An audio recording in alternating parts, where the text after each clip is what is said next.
And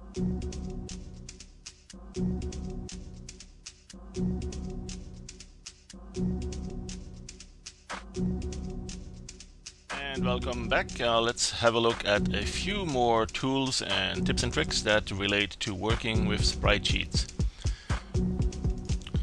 Let's first go and load one of those Spritesheets we saved earlier. So I'm going to go to File, Open, and with any luck, yep, it remembers where I was in last time.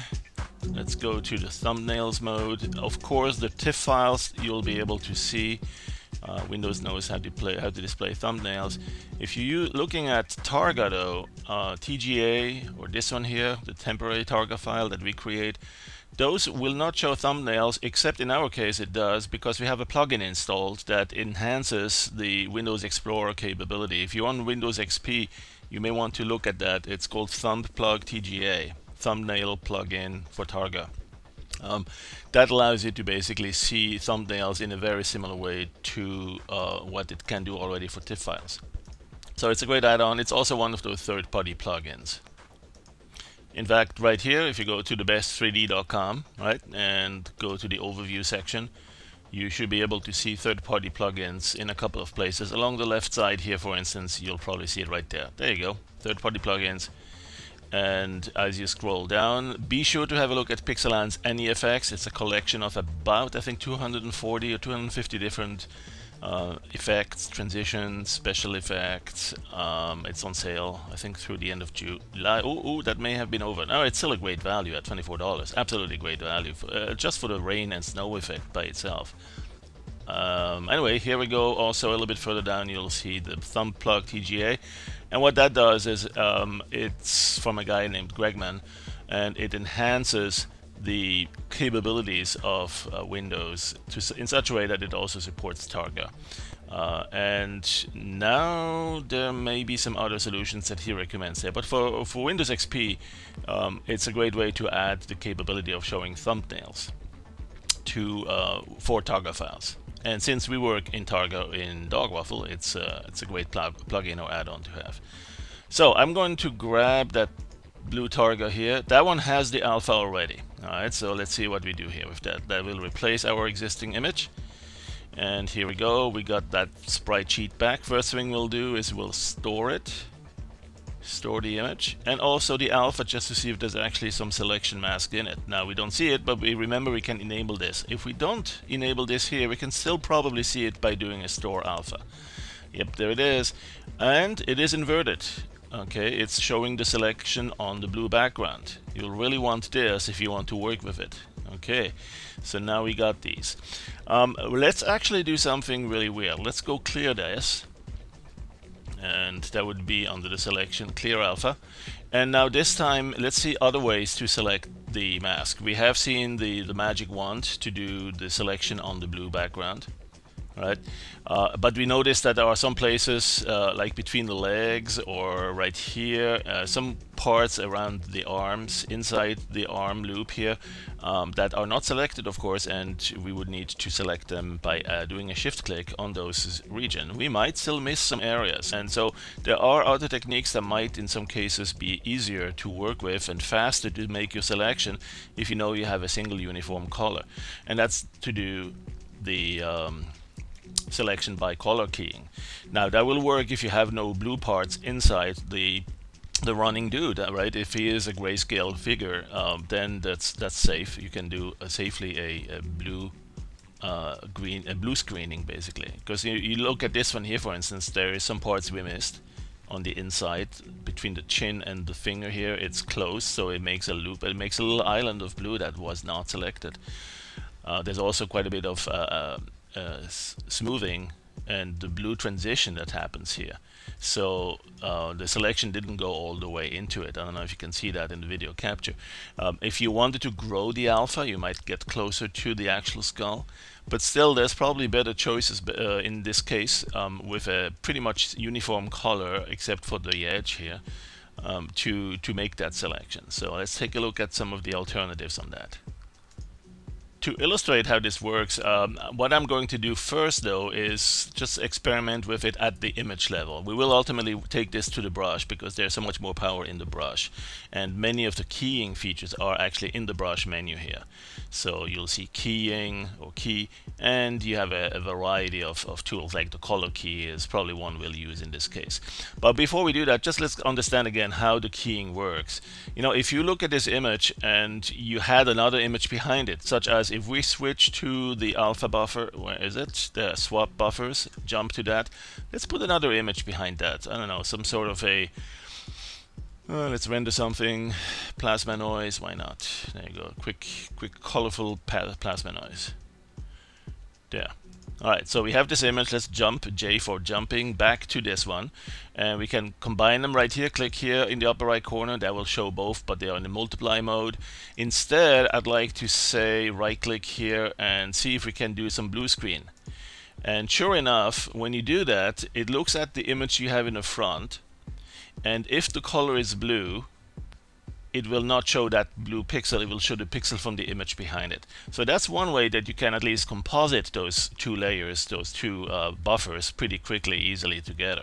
They're not actually done yet. We could merge them if you wanted to. But this is just to show how that works. There is another place, by the way, where you can explore that, and that's under the filter menu. There is a composite with swap. Again, you can do a blue screen, and these will give you a little bit more fine-tuning capability. So you can adjust the low clip and the high clip, and you can see some transition there where it becomes a little bit transparent or a little bit more opaque. And then you can also throw the artificial blue in there and see how clear that is. So you can look at the matte. That gives you a good clear look here at the different areas. Let's see if we can zoom in. Probably not, because we're in the plugin. Let me get out of the plugin quick and zoom in to some areas of interest, because there's a little blue spot here, there's a little blue spot here. We'll see how well it catches those. Let's go and select, let's see, where was it? Filter, composite, blue screen. Right. Okay, and we're currently showing the matte. Let's do this. Okay, in this mode we see, okay, so here we get a pretty good transition. All right, and here too. And so the idea would be if we could actually capture this. Now in this case here, it leaves us with this. If we exit, if we do the show matte and then leave it, it leaves us with that matte, with the mask essentially. So this we can take. We are in the main buffer. Let's go copy that to the swap buffer, or swap. Copy swap buffers. There you go, and copy that into the swap buffer, and then from there we can copy that into the alpha. Go to the alpha and copy swap buffer to alpha. So now we have a selection mask there. It probably needs to be inverted, but that's easily done. Let's go grab a copy, store the alpha. There you go, and then invert it. Right, and then replace it back in there. So now at this point, what we could do is actually undo here. If we didn't keep a safe copy of the original blue image, which we did, but if we had not done that, we could just do that a few times, and it will not undo the saved copy, which is a great feature. So we can go back to this and replace the alpha, and now, da-da-da, we have a nice selection mask. That was done simply with the color. Okay, so replace this, and there you go. Alright, so it still is a little bit on the outside of the edge here perhaps, but we do see that it did select the hidden areas here between under the chin. Oops, I must have clicked here. And then also here under the armpit, the same thing on the elbow. A little bit of a marching ant showing there. So all of these, basically it picks because it's not spreading from one point like with the magic wand to see how far it can go with still the same color, but it's going over the entire image and looking for pixels that are of a particular color, blue ones in this case. So that's a good technique we can use under the composite with swap and the blue screen. And in the blue screen you have an option for show matte.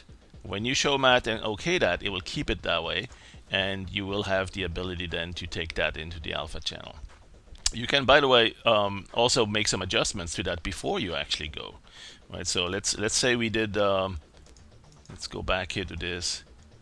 So if we did the blue matte like this and kept it, if as you zoom in here and you see, oh, maybe you need to go a little bit closer, maybe you don't like the light grays here, want this a little bit tighter, well, that's where you go in and perhaps adjust the color. Right? I mean, you could go to the value adjust here, and you notice there's some parts that are not fully black inside. Those should be black, right? So it's a little bit on the grayish side, and you may need to enhance the contrast. Right? You may need to increase the value so it goes into the body a little bit more, or if you reduce it, it will go the other way. You could change the gamma. So all of these are at your disposal to get a better idea of how tight that grip is, how tight that selection on our body is here. And then when you are there at this point, you can grab this image. You can actually, from a stored copy, you don't have to go to image and copy to swap and then copy swap to alpha. You can do this directly from the image in the stored copy, right? Or even if you start from no stored copy to begin with, you just go selection, whatever you have in here, store the alpha, and it will ignore the mask because there is no mask. This is in the color channel right now, and the alpha channel, well, everything is selected. So what you do though, once you have a stored copy, you ignore this and you just simply click get buffer. Okay, so it's a two-step process. First one, you grab a copy of something you know you're not going to be interested in, and then you go and actually grab the image, get the buffer rather than what's in the alpha channel. Get the buffer, and you now have a copy here. Invert it and slam it back, and there you are. Alright, so that's another technique to do your keying on a sprite sheet with one big color like a blue or green or some other color, and hopefully one that is not any close to any of the colors that you see inside our running dude. Alright, that was it for a quick one. The next one will do the same thing but through the brush. Talk to you soon. This is Philip Steiger at best3d.com with PD Howler and another Daily Dose.